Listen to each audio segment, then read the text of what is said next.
Leafs talk. JD Bunkis, Sam McKee. The slog continues. Boy, oh boy, oh boy, oh boy, oh boy. Yet another night at the old mill, the old steel mill. Just I used to always think like, man, I'm so lucky that I have my job. I love my job. What could be better than this? And now this is the first time where I'm like, I hate my job.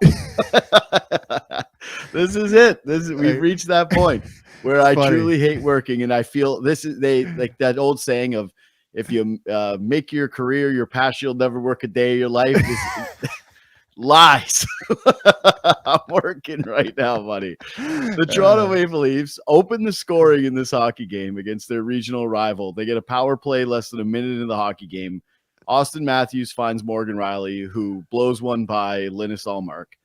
And from that point forward in the first period, the Leafs generated one shot and were outshot 16-1 by the Ottawa Senators after getting that power play. And guess what? The game didn't really change much from there on out. Like, more shots, a little bit of physicality, I guess, for the Leafs with a couple of scrums. But boy, it was another tough watch for a team that really, I think these guys think the trade deadline is the end of the season. Maybe. I mean, if they look like this now, what's it going to look like at the start of April? I think better. Yeah. Worse. You're right. How could it be worse? And 16-1, Sammy, after you score a goal on home ice. Don't threaten them with a good time, pal. Yeah. Like, holy smokes. I will say, I texted you, after that start, they get the power play, Morgan Rielly fires it in the net, and I sent a text, maybe the McKee curse coming in strong again, like it was today, cursed cease in a spring training game. I'm an all-timer.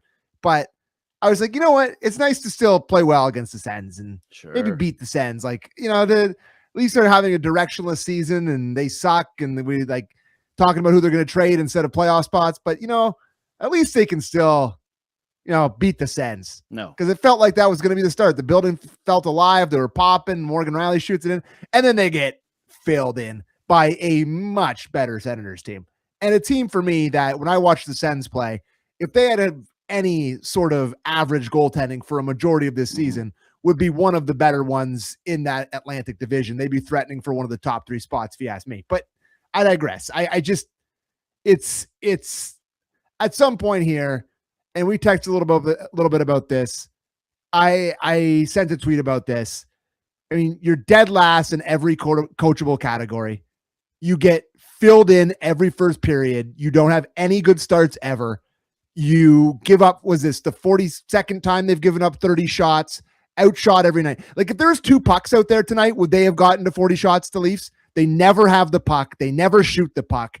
At some point, bud, there's got to be some accountability. Rubber's got to hit the road here. You said this last show, though. And no, but like, it's, I mean, want to do this repetitive stuff every time. Like, yeah. Yes, I do. We're doing a post-game show of a team that is just supposed to be good and listless. Quit show. Yeah. They do not want to play anymore for this guy. No. Like, here's the thing. I think that you need to fire Berube. Like, at some point, you're right. It's just enough is enough. And maybe tonight is the night, because this is 3 straight games now where you've just gotten dominated. After a month off. Yeah. Like, I guess I'm a little indifferent by it, because at this point, the record doesn't matter. The only thing that I think is like a strong case to fire Berube is, all right, I guess you're going to try to throw some different looking system in the mix with Lalonde for 20 games at the end of the year. Like, is that really going to help you evaluate things differently with this hockey team? Like, I just don't know what that sample actually is. It's not about like being better in systems. So you just want a pound of flesh. Like, that's your whole bit. Buddy, the Leafs were in first place in the Atlantic Division last year, and now they're in last place. A lot of roster but everyone stuff knows where this is going. Like, I'm just saying, like, enough is enough was 2 months ago to me. Like, they should have fired him earlier. Now it's irrelevant. I disagree. I mean, good isn't good enough. Like, What about bad? What about bad? What is bad? Like, any other, I mean, it's just, I watched this team. I just, maybe I'm just sour on a Saturday night watching them, but like, something's got to give here. And I know they're going to trade everybody, but like, it's the most popular team in the league who's got millions of people watching it every night and people care about this and people spending money, and 3 straight efforts, including that one on home ice after being first place to last place, something's got to happen. Yes. They haven't made a trade since July 17th. Like, so what somebody's got to do something. Okay. So it's a trade. It's firing. It's listen, I just think that, again, we're doing last show. It's going to happen. Like, the deadline is this week. Like, what, you want them to just trade somebody now so that someone's off the roster like earlier and they get a worse pick, or they think that they're in a worse trade position just so something happens? Like, yes. You want, okay. So you want them to be even further mismanaged. Like, you want them just to act emotionally and do something that would not work out for the team in the long run. Like, you make the trades when the best trades are available to you. Like, that part of it, I don't really care about. The firing Berube thing to me is more interesting because it's like, at this point, that's more what I'm on than the it's like stuff. For sure. But it's like, again, you had the time to fire him was a while back ago. They had that mini hot streak. They should have canned him well earlier in the season when every single metric was pointing downwards. You had multiple people from the Justin Bournes who are video coaches to, well, pretty much anyone that wasn't a former coach, like a head coach who would come on the radio or the podcast world because they don't want to sewer the fraternity. But most people, including every educated player, was like, this guy's not doing a very good job. He's not getting the most of this roster. So to me, it's like, yeah, fire him now. But it's like, it's just, again, it's a pound of flesh. It has no relevancy to anything that's going to happen from here on out in the season, other than what you get, like a little bit better of an effort. Like, that's going to matter for you at this point of the year. The only equation that I think has any validity is what I said about whether or not you think Lalonde or whoever it is on the coaching staff, I assume it's Lalonde, who would take over as the head coach, somehow is able to implement something that looks a little different, where you can get a better sample out of the rest of these guys. Because what you're seeing with them under Craig Berube now, like, you're losing added information that you need for the following year. That's the main case for me. But the idea of, like, this has got to be the accountability, like, that's the players, man. I'm sorry that you're paid major money, like William Nylander, Austin Matthews, Matthew Nyes, Morgan Riley, Brandon Carlo, Jake McCabe, like Max Domi. This is on you guys. Like, I'm sorry. The coach isn't very good. We can complain about the system. We can say that he's lost the team all we want. You're paid to perform. And these guys are refusing to do it. And like last game, you came on here and you were talking about how, oh, it's not their fault because they're just not good enough. I don't even think they're not trying. It's like, you're telling me that's trying 2 shots in an NHL game? Like, how untalented do you have to be as a team to generate 2 shots in a period? I think that those players should have broken out the checkbooks and refunded the fans tonight. Like, you know how there's those Raptors games where they're like, hey, 100 points and you get free pizza. It's like, if you get 2 shots in a period, I think the players should have to pay the fans for their tickets. Like, what a joke this is. You get a free slice if they get under 10 shots in a period. Yeah, I guess free slice. I guess where I'm kind of frustrated with this is like any kind of discourse that isn't involving everyone. This is a top to bottom problem. Sure. This is Keith Pelly. This is Brad Treliving. This is Craig Berube. This is Austin Matthews. This is William Nylander. Like, this is a top to bottom issue. And anybody who's trying to like isolate one little piece of the pie, I think is out of their mind. This is, everyone is accountable for this. And it's disgusting watching it. Yeah, sure. But I think starting somewhere for me in terms of like what is most important is not firing Berube and getting your pound of flesh and being like, see, I always knew he was bad. It's like, we all know he's bad. Nobody's defending Craig Berube at this point. Like, give him a couple more weeks. No. Like, yeah, like there's Craig Berube's family isn't like, we think he's doing a great job. Like, it's just, it's not going well for this guy. I'm just saying that to me, this is now purely about, hey, what does the deadline look like? All these games, like, I don't know. I hate seeing that fans paid money for this. Like, that's what drives me crazy, is that people looked at this game on the schedule and they saw Ottawa Senators, a team you played in the playoffs last year, Battle of Ontario, Saturday night. Probably a pretty expensive ticket. Oh, tonight. For sure. If you're a season ticket holder, you have to be furious sitting there watching this thing, know what you paid, drinking your $20 beer. Like, it's deplorable that it doesn't seem like anybody in the organization actually gives a crap that people pay for this and people invest their time in this. Yeah, that's fair. And you're right. Like, it's not just Craig Berube's fault. And I think I should make that very clear. You know, it's just, this is pro sports, and usually it's the head coach that falls on the sword. Like, you know, he should be fired. Yes. I just think that they should have done it way earlier. Sure. Like, they blew it by keeping him this long. Did I Notice Austin Matthews tonight instead of a back check on one good back check, one good shot. Yeah. And he had to pass on the Morgan Riley one. William Nylander noticed him when he was floating for a couple. Matthew Nyes for me. He wanted his breakaways. Can we have a Matthew Nyes conversation? Sure. Where are you? They need for them to like look forward here and have any sort of future and like excitement about this team. If they think they can retool or whatever the hell, which starting to feel a lot less possible going into next season, like they need him to fulfill his potential. And I think after signing that big contract, it's been a pretty brutal year for him.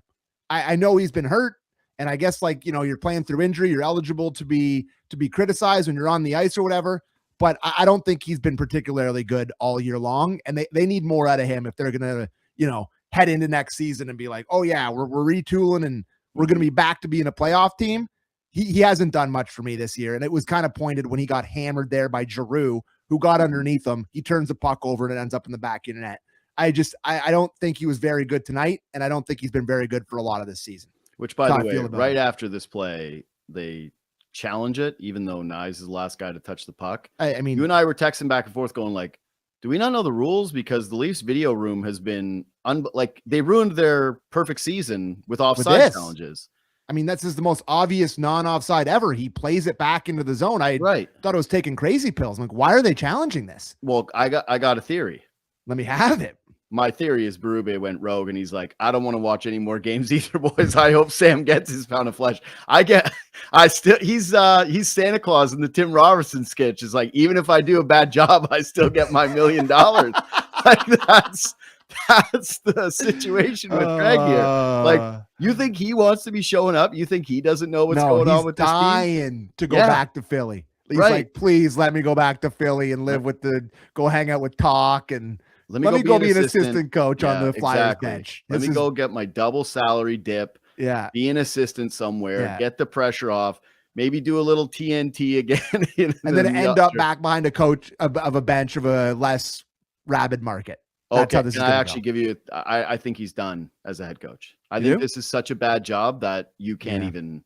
It's probably right. You can't do this. Like even in a league where bad coaches get rewarded all the time. Like this is such a bad year to go from, and it's not even that, it's like 2 seasons in a row. Like I don't really like relitigating last year in terms of like people who bring up the nerd numbers, the underlying numbers were actually not that good. It's like, nah, man, they had a good year. They finished first in the Atlantic. Like it was fine. They played a different style of play, and were their goalies good? But we all agreed watching that the shots were not just like all home run played areas. No. It's like teams filtered pucks from the outside. They defended the middle of the ice so well last year. Exactly. So it's like, it's kind of a fine year, but if you just look back 2 seasons ago in terms of where the team was at and the group that they inherited, to have it turn this quickly into a last place team in the Atlantic, I won't say never because we'll see, but I wouldn't be surprised if he didn't get another crack after this, man. Like this is just so high profile. Job. It's just so high profile.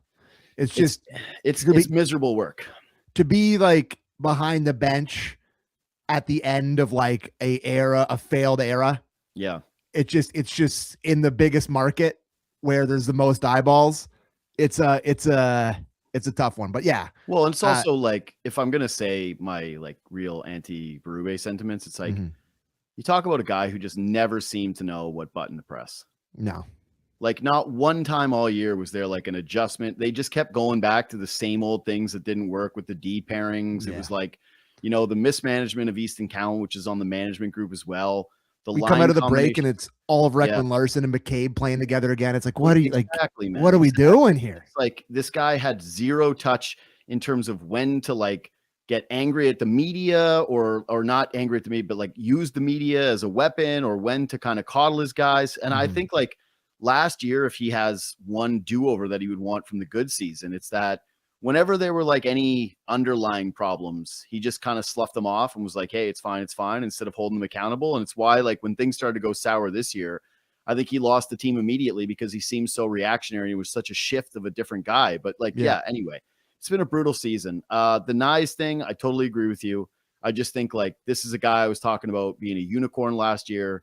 There's very few moments where I feel like he's taken over a game or feels overly dominant. But this was a night where, again, like the entire team just showed up with zero willingness to play. They might be trying to get the coach fired. I can't explain how.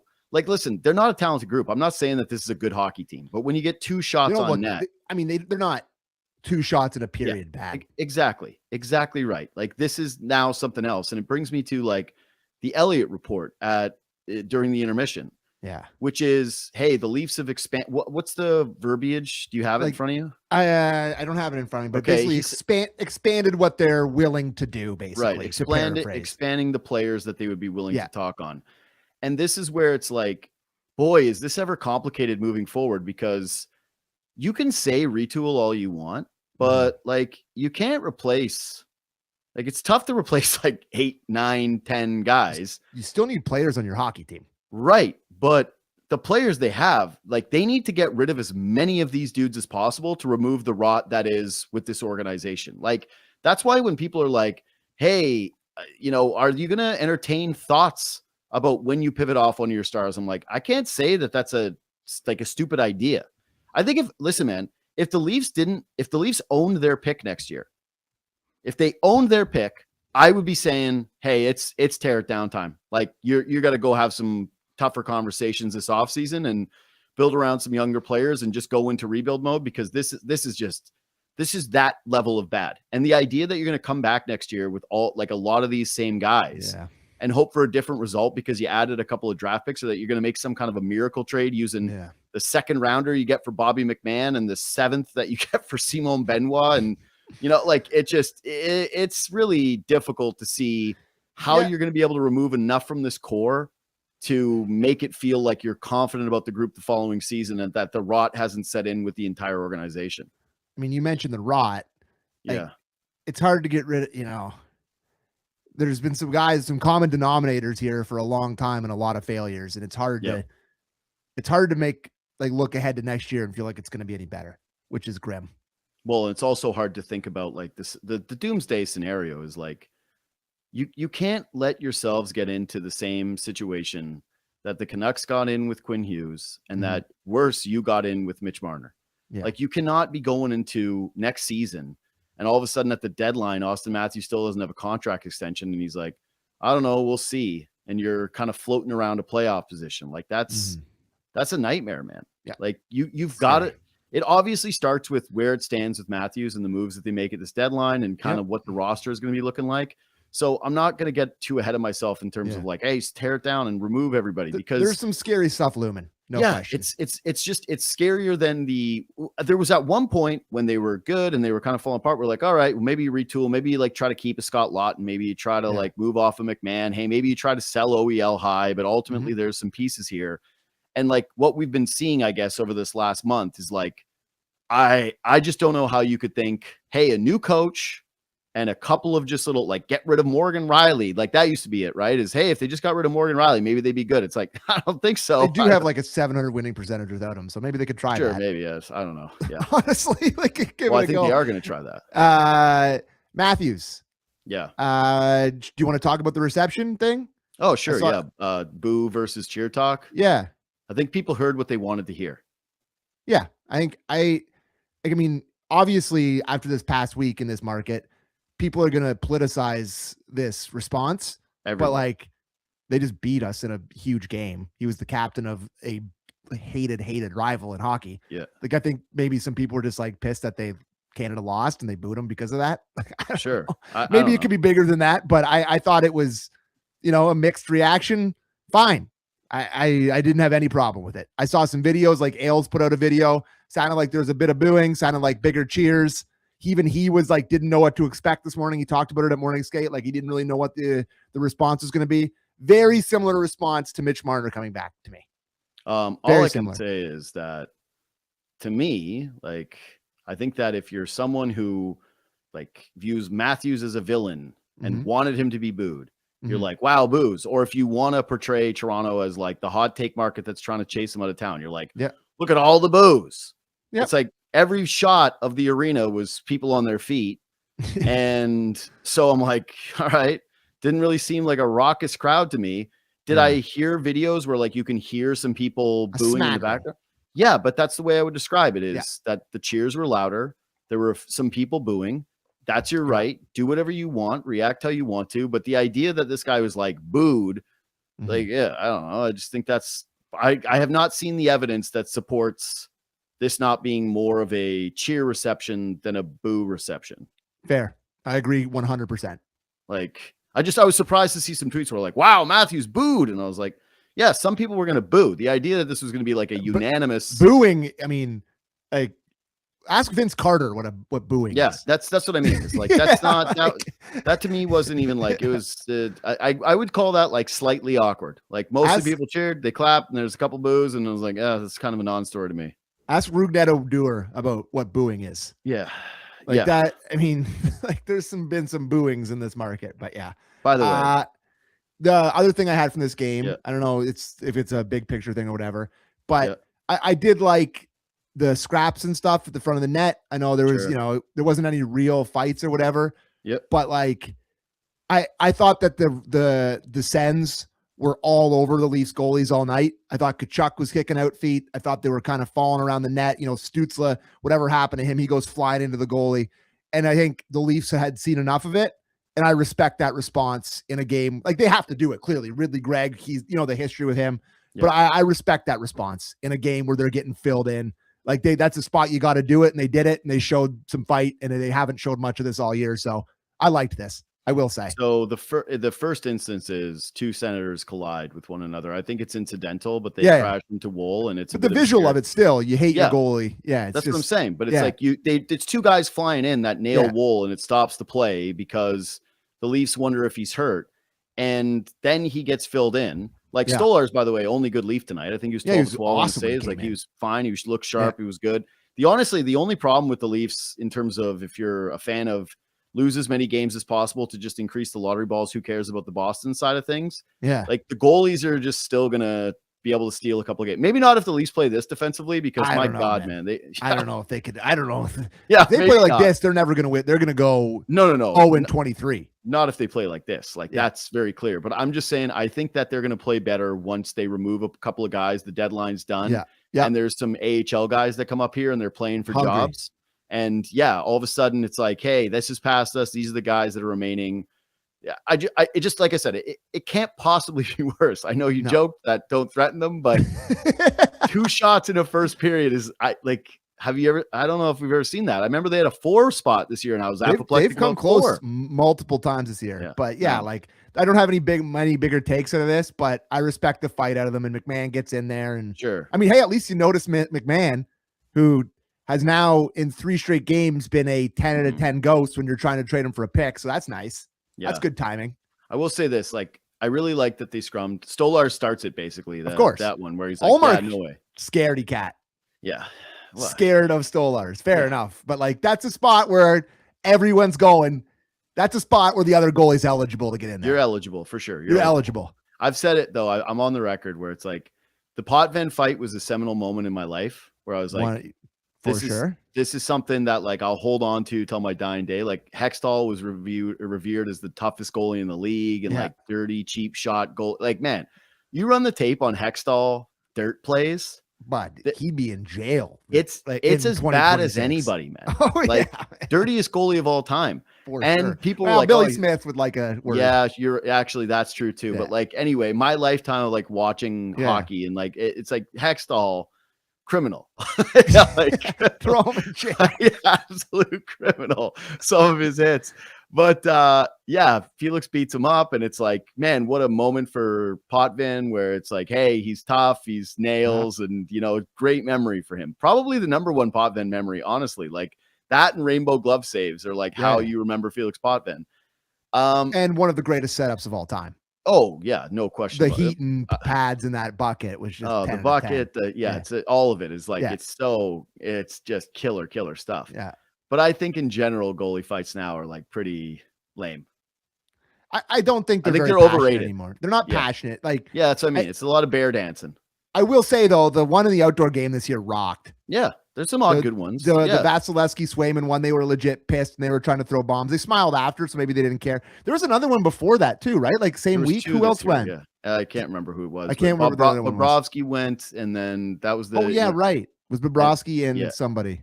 But anyway, overall I just think listen, I'm a goalie guy. Like you know me, I got my bona fides. Nedeljkovic, right? Thanks, Luke. But Nedeljkovic actually chucked him. Yeah. But in general, like I do find goalie fights now to be a little like, yeah, all right, man, get back in the net. A little premeditated. Yeah, it's a little showy. It's a little showy. Like I'm with it. It's like, all right, fine. In that spot, full line brawl that was started by a goalie. Yeah, Allmark definitely eligible to go down the other end of the ice, and he wasn't even considering. Yeah, well, guess what? Too, if you had to rank the goalies in terms of last guy you'd want to fight in the league, Stolar's number one, high on the list of just psychos who would want to hurt you, especially in that spot after he just got run. Killed for that fight. Like that would have been his highlight of his season to get that fight. Of course it would have been. And like he'd be like it. Yeah. Anyway, whatever. The only thing I'll say about that brawl I don't like is listen, man, I'm just gonna say it. Domi does the jump sucker punch stuff a lot. And he loves it, man. I know, and sometimes I'm like, yeah, whatever. It's a bigger guy. You got to get the first punch in, kind of thing. Like you learned it from Ty, right? Be first. Yeah. Like you're a smaller fighter, you got to be first. That one, it's like he's grabbing the senator from behind. He's got his gloves on. Jensen's trying to pull idea it down. It was happening. Yeah, and Domi's just like doing this. I was like, this is a little like, I think Grapes would have hammered him if that was the case. Maybe not because he loves Ty, but it's like no hockey guys bury Ty. I'm buried Max because they love Ty. Yeah, because they love Ty. But I was like, this one was just a little bit to me where I was like, come on, Max, like just a little. He's and then just a psycho. He's a snap show. Yeah, which I it's really the only thing I like about him. Yeah, at this point. Yeah, I mean, yeah. What else? What are you supposed to do? All right. Oh yeah, Easton Cowan. What'd you think? Nice to see him out there. I thought he had a little bit of jump. I thought he had a little jump. Like he's noticeable. They put him up on the top line. Like get used to that. That's what they should do. Play him on the top line every night. Why not? Like you suck anyway. See what you can develop his offensive skills because he clearly has a motor. He clearly has a give a crap meter. Like he's obviously got a guy. He's a guy that cares. So I don't mind playing with the top guys. Like I thought he was noticeable and one of the better Leafs tonight. Yeah, I mean, sure. First period, you can't say anything about anyone, but like he has a setup where Waugh hits a post, and that's a play generated by Cowan. It's the very end of the game, but he gets a breakaway opportunity. Good speed, man. Yeah, exactly. And where I was going to go with that is like it's just nice to see guys on this team who can actually skate. Yeah, that's what they'd prioritize. Big time. They need to get some younger speed in the lineup. But I think you nailed it in terms of. And that's I mentioned how Berube doesn't have the finger on the pulse for this team at all. Whatever happens here, I'm playing Easton Cowan up the lineup. I'm playing it with Matthew. Like the season's lost. Give whole year 20 minute, 18 minutes a night. Perfect. Top line, second line, whatever. Playing with Nylander, playing with Matthews. Yep. Give him a look with good players because the season's lost. No more screwing around. No more third line, no more fourth line, no more like, hey, Easton Cowan got 8 minutes tonight. Like, there's no point. And I know that, again, the roster is going to freeze some bodies up, but give the kid a shot. Like, he rested for a month, and you sat him for 2 games. I'm sure he can handle the final 20 games of a regular season where the team is basically going to compete for maybe half of them. Totally agree. Just give him some run. Give him some run. Anything else from me? No. God, it's just... The sight of Brady Tkachuk makes me sick. Yeah, I detest him. Yeah, there are few guys in the league that I like truly sports hate. Yeah. Now, like Kucherov's on that list. There's a few. Ridley Gregg's on that list. Tkachuk, number 1. He's not my most hated. No, he's not my most hated Tkachuk. No. I think I hate Brady more. No way. Yeah, it's just a thing, man. First of all, I think Brady's better. Brady is better. And I respect his game more. I think Matthew's more of like an in-between rat who does more of the like talking. And that's what bothers me more. It's like, not like, no. Brady would fight anyone, so you'll take that part of it. It's not close for me. Matthew wouldn't. Really? I don't like, not close. No, I don't like either. No, Matthew, I think, is my most disliked. Like, he's my sports hate number 1 in hockey. Really? I'm trying to think about like who would even be close to him. And Brady's number 1 for me. Brady, Matthew, and then Kucherov 3 would probably be Brady ahead of Matthew. Chat, throw a poll up. There's no way that you're going to get I can't even stand Brady. I know he's on the Sens, so that's the only thing. Well, I mean, it's not like Matthew's on a team that doesn't beat the brakes off the Leafs every time. Yeah. So Yeah. That part of it. And like Marchand is so far off. Like I used to hate him, and now it's just No, like I love him to death. I He's my kill favorite. for him to be a Leaf. Like he's the best. Like he's absolutely the best. You used to hate his guts, and now I just adore him. No, this is impossible not to adore. Yeah. Like I really think that when he retires, like I'm gonna be sad. Like truly well, there's sad. just not many left like him, right? No, exactly. It's just he's a 1-on-1. Anyway, last thing for me is just like, and I know the Sens are hot, and you made a good point. And dude, that's the one thing that's gonna be lost in tonight's game. It's like, as bad as the Leafs were, you got to credit the Senators. They go down a goal and they just are like buzzing the entire game. They played 60 minutes. Like, guess what? That's what a team's supposed to look like, who's outside of the playoff picture and trying to get back in. Yeah, like that's what it looks like. And like, oh man, just so much about their team. I was loving tonight. Batherson was amazing. Cousins was awesome. Like Stützle threatening all night. By the way, that one power play goal where Stützle fires it to Cousins is like, that's the most embarrassing penalty kill of the Leaf season, where it's Move like your sticks, boys. They're just standing there being like, do whatever you want. We don't care. Fire it on our net. We just do not care. Like, look at this, man. This is so horrendous. Anyway, point I was going to make is good for the Sens that they played hard. And like, they're an entertaining team to watch. There's a lot of talent in that group. You're right about the goaltending. And I think that there's a lot of numbers to support where they'd be if they got like league average goaltending. Yeah. But it was hard not to think about how like these two teams don't like each other. And this was a scrappy game, chippy, whatever. But having this playoffs between these two teams last year and this feeling like, oh man, maybe the Battle of Ontario is starting back up. And now it's just like immediately gone. Yeah. Like sucks so bad. Yeah. I was pissed about it during this game because it's at least we'll keep our perfect record against the Sens in the playoffs. But guess what? 5-0. That's we're going back to the era of Sens being good potentially. Never beat us. And then leaves just outside of the playoff picture a relevant squad that gets pumped like this in regular season games. You're like 5-0. That's all we got. That's literally when the Sens beat the Leafs in the playoffs. I think it's time. Fold it up, like board up the franchise. We had one little thing. Like we're the beggars on the street and we got one coin, and that coin in the cup that's rattling around as we're shaking is 5-0 against the Senators. You mentioned the just how good the Sens look. Yeah. You know, that decor, man. I just nasty. Well, it just, below Sanderson and Shabbat. I mean, but those two guys are so that's good. What I mean. It doesn't, you don't need, that's like the Leafs have just never had a guy like Sanderson. Like Sanderson is unbelievable. He is a awesome player. Yeah. And it just shows he's underrated. Yeah, he is underrated. But you know how you get those guys? You suck and have your picks, and you pick at the top of the draft and you get one of them. Like those guys don't come available. And that's what Riley was supposed to be. It's just the Leafs are so far from having one of those guys. And, it's like, oh, Adam Fox may be disgruntled. It's like, oh my God. Like, it's not going to happen.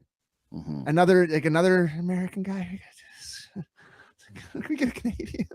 The idea that am I allowed to say that? Listen, I saw I can't remember who it was, but it's an account I follow. So it's somebody I like.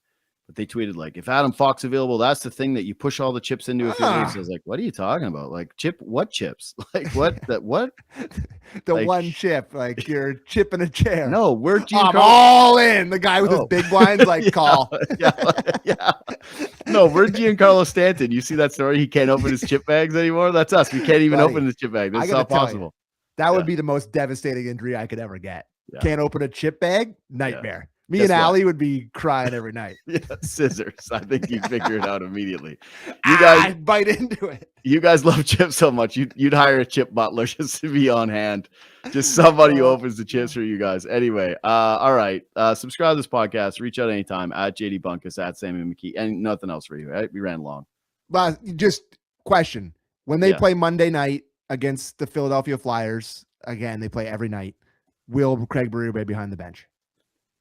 Honestly, I actually don't think so. Like, I think 3 of these games in a row is so bad that it's like, I don't know how you could look anybody in the eye and say, like, ultimately there's at least some pressure on the organization to be looking as though they're professional. By the way, I compared them to the Cowboys the other day. So I was like, no, but here's why. It's like people have always made that comparison because it's like, oh, they're both the big popular team that doesn't win, right? Like that's really it. Yeah.